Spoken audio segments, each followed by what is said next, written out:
आज हूँ गणेश चतुर्थी एवं भुवनेश्वर कथा जो देखा भुवनेश्वर में अनेक अंचल 50 रु 60 फुट्र मूर्ति कराए किंतु आमे आसिक अच्छु सिजुआ अंचल में सिजुआर एक भिन्न धरणर मूर्ति भिन्न धरणर डिजाइन डेकोरेशन कर सीधा सड़क देखा सिजुआर गणेश मेढ़ जो कराए जुग ज्योति युवक संघ सिजुआ तेबे एठारे जो तोरण करा एक गुंफार करा सीधा सड़क देखा चाहबू गुंफा भितर किभली भाव में गणेश रही आम देखू तेबे आम बर्तमान भितर को जीवु भितर जदि देखा सम्मुखें दुईटी मूषा रही जे कि जगुआ गुंफा को जगी तेबे जदि कहबा निहाती भाव में एक भिन्न धरणर डिजाइन करने को चेष्टा कर दुईटी मूषा जगी रही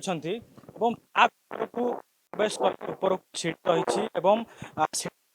एक बड़ भालुर बण मनीषर चित्र रही जो बण मनीष ता भर को जगी रही बण मनीष भर को रास्ता रही ऊपर को जीवाई तेज ता भर सीढ़ी रही अंधार सीढ़ी कहीं गुंफा भितर अंधार रही था तेबे गुंफा भितर रे किभली भाव अंधार रे वर्तमान लोक मैंने भितर को आसवे प्रवेश करेंगे एवं भितर जो रही गणेश ठाकुर को पाखक जावाई एमती केते गुंफा दे जावाक पड़ो ताहा आम आपन को देखू तेबे भितर को जा भितर वर्तमान आप देखिए गुंफा भितर अनेक गछ रही तेबे गछ रही किछिटा फटोचित्र रही रही गणेशंकर जितेबाला मुंड कटा जाइथिला ताहार एठारे व्याख्या करा जाइछि किभली भाव में महादेव शिव तांको पुत्र गणेशंकर मुंड काटिथिले एवं हाथी शुंड को लगाइथिले हाथी मुंड लगाइथिले ताहार चित्र एठारे देखिया को मिलिछि मृत्यु मन पके गुंफा भितर एठारे चित्र करा जाइछि निहाती भाव में एक नियारा प्रयास करा जाइछि सिधाठारे देखुथिबे जे भली भाव में विजुअल देखि देखि आस्तु किभली भाव में पहाड़ एवं पहाड़ भितर जो दृश्य रही निखुण भाव में किभली भाव में एठारे देखा जाइछि तो जब देखा भितर अवस्था तेरे लता रही एवं जो भली भाव में ठाकुर रही बुद्धदेव रही एवं सीधा सड़क देखू जो पशु पक्षी मैंने विलुप्त होले ताहा चित्र रही सीधा सड़क पेचा रही सेपटू पानी पड़ुछि एक झरणार जदि कहवा जलप्रपातर व्यवस्था कराई तले रही शिवलिंग रही दारू गछ रही जदि देखा जे ड्रागन रही जदि कहबा जंगल भितर जो भली भाव में एक घंच जंगल भितर पहाड़ रही है पहाड़ भितर गुंफा रही है गुंफा भितर किभली भाव में जीव माने रही ता भितर मांकड़ रही था जो पेचा रही था अन्य जीवजंतु रही था प्रति जे ठाकुर एक पहाड़ भितर गुंफा भितर किभली भाव में रही जदि एठारे एक नियारा ढंग करा जाइछि जदि भुवनेश्वर रे अनेक अंचल रे बड़ बड़ मूर्ति करा जाय थाए किंतु एठारे एक नियारा प्रयास करा जाइछि जे गुंफा करी एक बड़ डेकोरेशन जदि कहबा भुवनेश्वर अंचलर एवं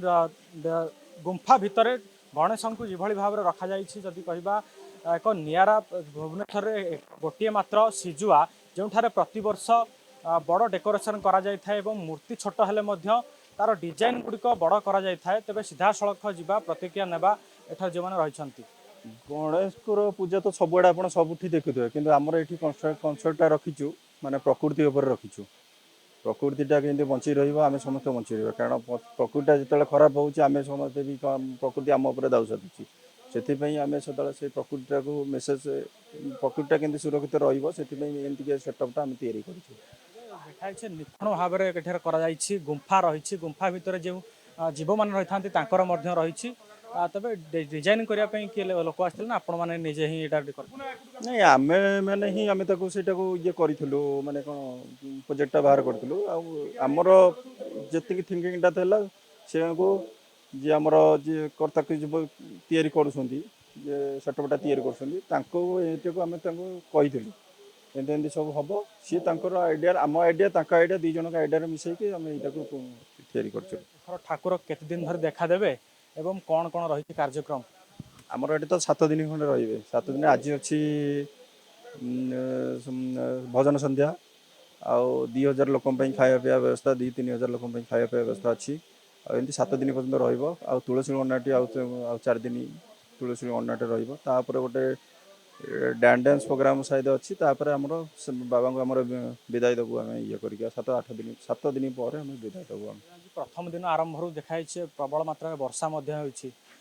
ବର୍ଷା ପାଇଁ କିଛିଟା ଫିକା ପଡ଼ିବ ଲାଗୁଛି ଆପଣଙ୍କୁ? ନା ନା ସେମିତି ଅଛି ବର୍ଷା ଦିନ ତ ବର୍ଷା ହିଁ ରହିବ ଫିକା କିଛି ପଡ଼ିବନି ଯାହାର ଦର୍ଶନ କରିବାକୁ ଅଛି ଦର୍ଶନ କରିବାକୁ ଇଚ୍ଛା ଥିବ ଆଉ ମନୋବଳ ଭାବନା ଥିବ ସିଏ ଆପେ ଆପେ ମନକୁ ବର୍ଷା ହଉ ଖରା ହଉ ସିଏ ତାର ଇଏ ହେଇକି ଆସିବ ସେମିତିକି ବର୍ଷାରେ କିଛି ପ୍ରଭାବ ପଡ଼ିବନି ଆମର କିଛି। ଧନ୍ୟବାଦ। ଏବେ ସିଧାସଳଖ ପ୍ରତିକ୍ରିୟା ନେଉଥିଲେ ଯିଏକି କମିଟିର ସଦସ୍ୟ ରହିଛନ୍ତି ଯେଭଳି ଭାବରେ ଏକ ନିଆରା ପ୍ରୟାସ କରାଯାଇଥିଲା ଗୁମ୍ଫା ମଧ୍ୟରେ ଗଣେଶଙ୍କୁ ବିରାଜମାନ କରିବା ଏବଂ ନିଖୁଣ ଭାବରେ ଗୁମ୍ଫା ଭିତରେ ଯେଉଁ ଜୀବଚର ରହିଥାନ୍ତି ଏବଂ ପ୍ରକୃତିକୁ ଦେଖାଇବା ପାଇଁ ଏକ ନିଆରା ପ୍ରୟାସ କରାଯାଇଥିଲା ସିଜୁଆ ଠାରେ। ଭୁବନେଶ୍ୱରରେ ତ ଅନେକ ବଡ଼ ବଡ଼ ମୂର୍ତ୍ତି କରାଯାଇଥାଏ କିନ୍ତୁ ଏଠାରେ ଏକ ଭିନ୍ନ ଧରଣର ଗୁମ୍ଫା ଭିତରେ ଗଣେଶଙ୍କୁ ଆବିର୍ଭାବ କରାଯାଇଛି। ଭୁବନେଶ୍ୱରରୁ କ୍ୟାମେରା ପର୍ସନ ସୌମ୍ୟଙ୍କ ସହ ଭଗବାନ, ଶପଥ ନ୍ୟୁଜ୍।